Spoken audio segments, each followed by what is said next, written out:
নমস্কাৰ নিউজৰ বাতৰিলৈ স্বাগতম জনাই ষ্টুডিঅ'ৰ মজিয়াত মই পল দাস চাওক আজিৰ বাতৰি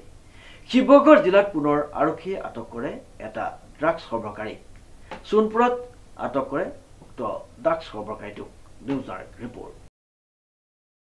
শিৱসাগৰ জিলাত পুনৰ আৰক্ষীয়ে আটক কৰে ড্ৰাগছ সৰবৰাহকাৰী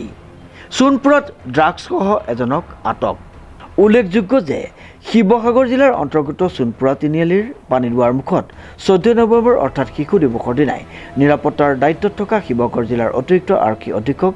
মইনুল ইছলাম চেৰেকাপাৰ আৰক্ষী চকীৰ ভাৰপ্ৰাপ্ত আৰক্ষী বিষয়া লবন বৰুৱাৰ নেতৃত্বত গোপন সূত্ৰে ড্ৰাগছসহ এজন যুৱকক আটক কৰিবলৈ সক্ষম হয়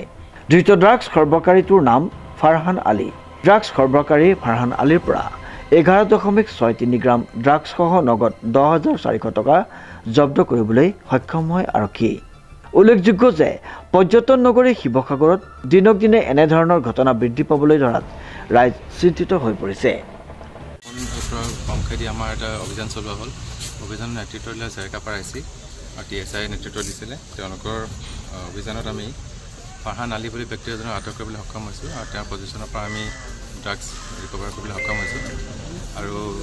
তেওঁৰ পৰা আমি প্ৰায় 10,400 টকাও পাইছোঁ